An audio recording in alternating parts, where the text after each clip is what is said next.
Vous écoutez Radio Lomé, il est 12h30.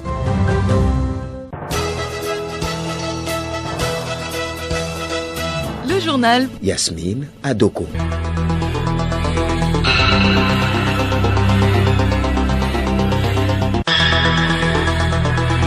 Madame, Monsieur, bonjour. D'abord, le sommaire de ce journal. Plus de 13 milliards de francs CFA pour la réalisation d'infrastructures sociales et économiques dans 60 communes du Togo. La signature de contrat de cette aide financière de l'Allemagne s'est déroulée ce matin à Lomé. Au Bénin, le salaire minimum interprofessionnel garanti SMIG passe de 40 000 à 52 000 francs CFA à compter du 1er janvier prochain. Les fonctionnaires de l'administration publique voient aussi leur salaire augmenter par catégorie. Et puis, sport football, Coupe du Monde Qatar 2022. La compétition se poursuit demain vendredi avec les quarts de finale. Croatie-Brésil à 15h et Pays-Bas-Argentine à 19h.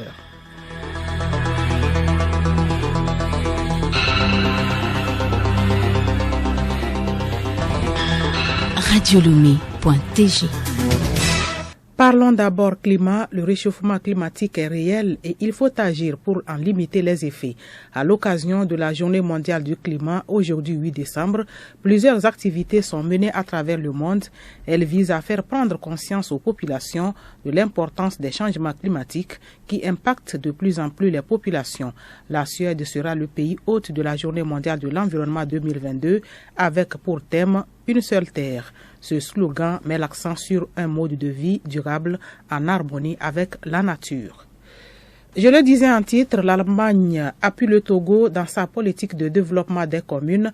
60 communes issues de 3 régions pilotes vont bénéficier d'un financement de plus de 13 milliards de francs CFA pour la réalisation des infrastructures prioritaires.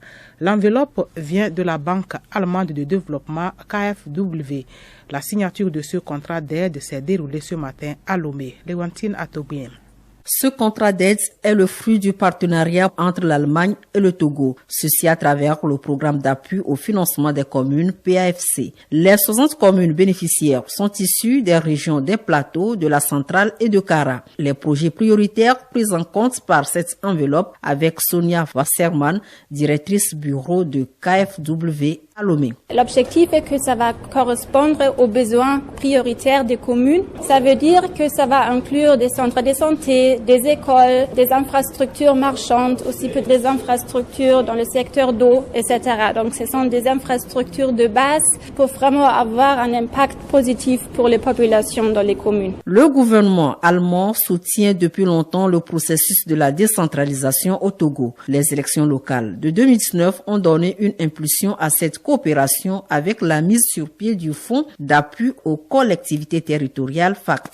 Le FACT a pour mission de fournir des moyens financiers aux 117 communes. Ainsi, après la signature de ce contrat d'aide, le ministre en charge de la décentralisation du développement des territoires, Payadowa Boukessi, a émis le vœu que les 2 régions restantes soient prises en compte. Je voudrais souhaiter que très rapidement puisse étendre ce programme à d'autres régions. On n'a que 5.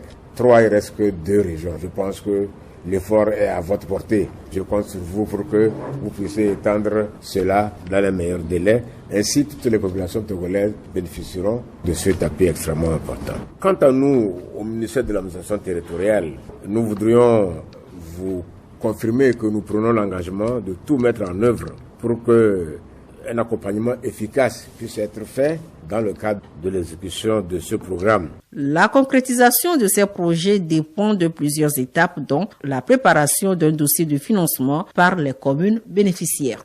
Léontine Atogima. Écouteurs et casques sont des expositions sonores dangereuses, fréquemment utilisées surtout chez les jeunes. L'usage abusif de ces outils pourrait conduire à la perte de l'audition. L'Organisation mondiale de la santé OMS estime à plus de 430 millions de personnes dans le monde souffrant d'une perte auditive et que sa prévalence pourrait presque doubler si la prévention n'est pas une priorité. Juliette Camdet. Salut, bonjour. Il n'écoute pas. Il a les écouteurs dans les oreilles. Nous utilisons les casques ou les écouteurs pour éviter de déranger l'entourage quand on veut écouter seul sa musique, pour recevoir des coups de fil lorsqu'on est au volant ou en réunion. Ces outils facilitent vraiment le quotidien. Seulement, ils ne sont pas sans danger sur notre santé auditive. Docteur Maranatha Amégan, médecin ORL. Un écouteur pour 10 minutes, 15 minutes dans une journée, vraiment il n'y a pas de problème. Mais c'est quand vous devez l'utiliser longtemps, pendant une bonne heure, pendant la journée, peut-être ça rentre dans vos outils de travail, là ça va causer problème. À quel risque s'expose-t-on réellement dans ce cas, docteur Maranatha? Fondamentalement, on va retrouver deux types de problèmes. Le premier, c'est la nuisance sonore, le bruit, puisque ces écouteurs sont placés directement dans le conduit auditif externe et donc sont très proches de l'oreille interne qui reçoit le son. Et cela va créer à la longue une lésion des cellules auditives qui va entraîner une baisse de l'audition. On peut avoir également des bourdonnements, des acouphènes. Ça va créer une mauvaise qualité d'écoute. Avec ou sans fil, c'est la même chose. Le fait déjà qu'on le place dans le conduit auditif, c'est là-bas que se pose plus le problème. En peu de mots, l'utilisation prolongée des écouteurs et des casques nous expose à la surdité. Les bonnes pratiques sont d'utiliser le moins possible ces outils, maintenir le volume des appareils à niveau bas, soit inférieur à 60% du volume maximum. Il faut aussi privilégier l'usage du casque qui couvre le pavillon de l'oreille aux écouteurs qui sont placés directement dans le conduit auditif.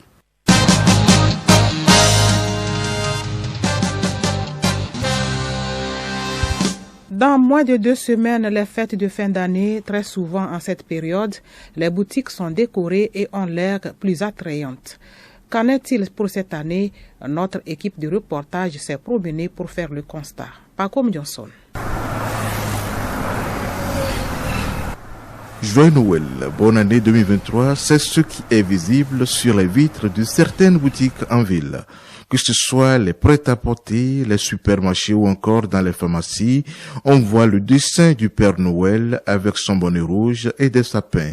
Pour d'autres, le choix est porté sur les jeux de lumière qui sont jolis à voir pendant la nuit. Pourquoi ces décorations? Certains teneurs de boutique expliquent. Comment on rentre dans une nouvelle année? Il faut qu'on laisse les mauvaises choses, c'est-à-dire que les choses sales, il faut qu'on peinture sur ça. Même si tu es de loin, tu vois une nouvelle peinture ou bien une nouvelle décoration, tu vas te dire, ah, c'est comme il y a quelque chose là-bas. Donc ça aussi, ça attire les... Et on voit qu'on est à l'approche de la fête, donc quand il y a une fête, ça se fait voir dans le pays, dans tous les magasins, dans les boutiques, etc.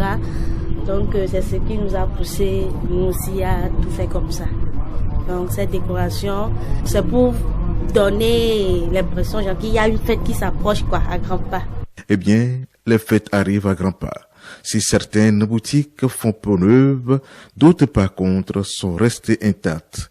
Leur gérant évoque la mévente. Nous ne sentons rien, qu'il y a quelque chose qui se passe, qui se passera très bientôt. On s'efforce, mais ça ne va pas faire avec. Bon, nous ne sentons rien. Nous aussi, nous venons pour que, on puisse trouver quelque chose, puisque si on reste à la maison, qui va nous le faire? Il y en a qui nourrissent encore l'espoir. Donc cette année, on espère jusqu'à le 25 comme ça, il y a plus de bénéficiaires et puis on continue comme ça, Inch'Allah. À vrai dire, les clients ne viennent pas, franchement.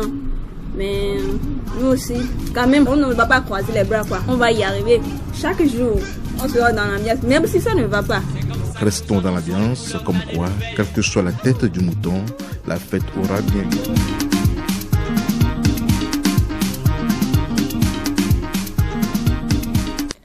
Autre célébration festive, cette fois-ci traditionnelle qui se prépare dans le Kpélé.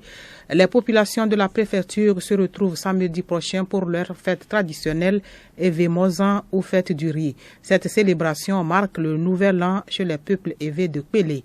Allons donc à la découverte de cette préfecture et c'est à travers la carte postale réalisée par Geneviève Pognon.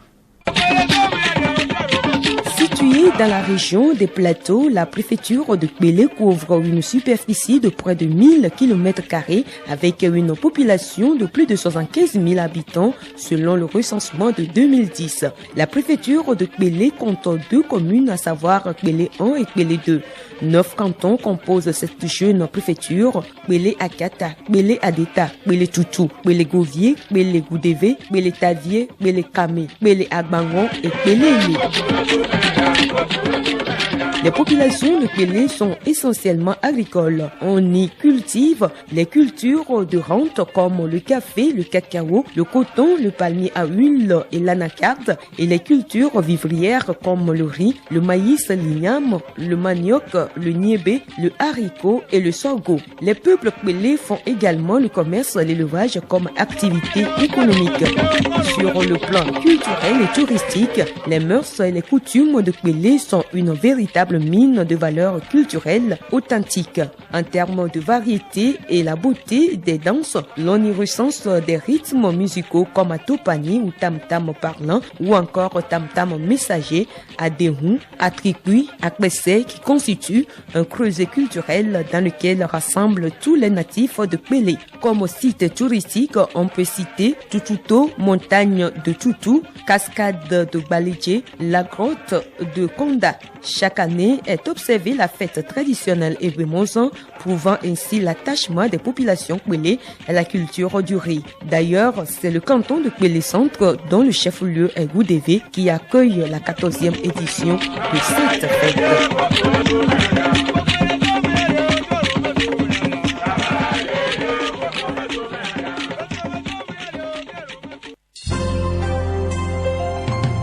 Le journal Yasmine Adoko.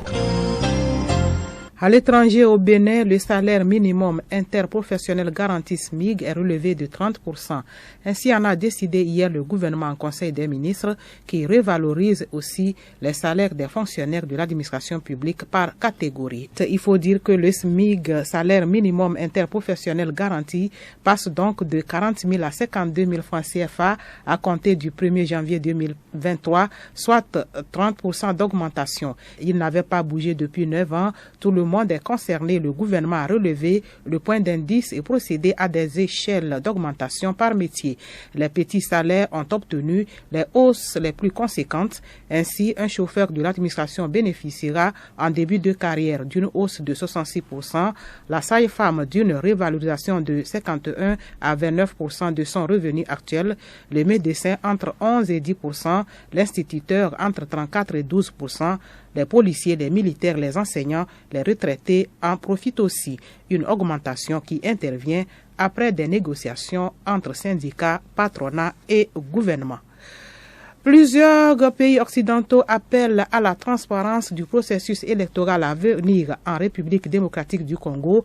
Dans un communiqué commun publié hier, ces pays rappellent l'importance de la création des conditions permettant la tenue des élections libres et transparentes dans l'ensemble du pays. L'enrôlement et l'enregistrement des électeurs doit commencer dans une partie du pays d'ici une quinzaine de jours. Et puis, deuxième jour de visite du président chinois en Arabie Saoudite, ce jeudi, Xi Jinping rencontre les dirigeants de 14 pays arabes et du Golfe avec la signature de nombreux contrats à la clé. L'occasion pour la Chine de renforcer ses liens économiques avec Riyad et le Moyen-Orient sous le regard attentif des États-Unis. Retour au pays avec la suite et fin des productions sur les procédures de stockage des céréales et des légumineuses. Ce jeudi, Magazine Agricole va nous parler des magasins aux structures de stockage et c'est avec Odette Pira. Pour placer les stocks dans des magasins, il faut prendre certaines dispositions.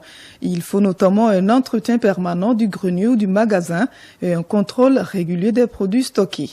Dadjo Bagilma, ingénieur agronome à l'ICAT. Pour la préparation de la structure de stockage et son alentour avant le stockage, il faut veiller à nettoyer correctement le grenier ou le magasin. S'il s'agit du magasin, il faut nettoyer le plancher, les murs, les recoins, les fenêtres, les portes, les plafonds. Il faut colmater les trous et les fissures des murs murs et du toit s'il y a lieu. Il y a possibilité de faire un traitement préventif en pulvérisant le magasin vide. Il faut veiller à confectionner des palettes à l'aide de chevrons ou de poutres pour y déposer les sacs afin d'éviter l'humidité dans les magasins. Il ne faut pas déposer les sacs de produits grains à même le sol. Quelle est donc la procédure de stockage? Retrouvons Dadjo Bagilma. Lors de l'emmagasinage du stock, il faut que tant que possible éviter d'entreposer dans la même pièce, dans la même structure, des stocks infestés et non infestés. Par défaut, il faut les écarter le plus possible. Pour un bon stockage, l'entretien permanent du grenier ou magasin pendant le stockage est nécessaire. Il consiste principalement à effectuer en permanence l'inspection de la structure de stockage et alentour et à maintenir quotidiennement l'hygiène à l'intérieur et à l'extérieur. Le contrôle régulier des produits agricoles pendant le stockage est également nécessaire.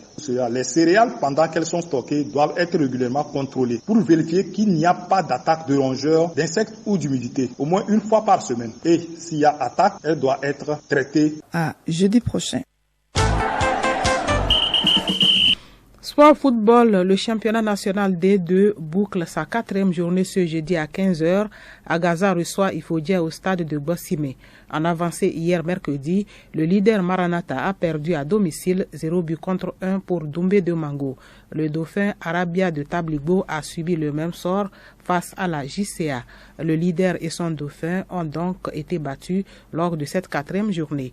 La D1 Lonato démarre sa 6e journée demain vendredi sur le terrain d'Ablogame. Tambo de Dacha accueille les cornes de la Bina AS Bina. Et puis Coupe du monde de football Qatar 2022, les premiers quarts de finale se jouent demain vendredi à 15h. La Croatie sera face au Brésil, puis à 19h, les Pays-Bas jouent l'Argentine.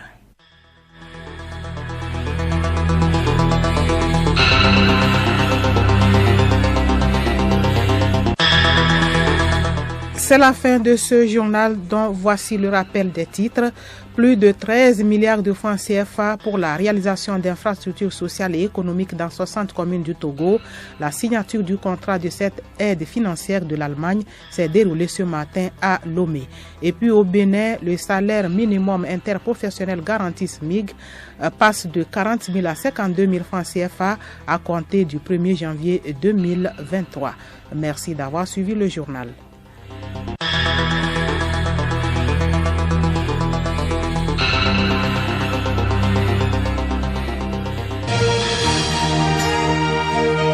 Radio Lomé, boîte postale 434, email radiolomé@radiolomé.tg. radiolomé.tg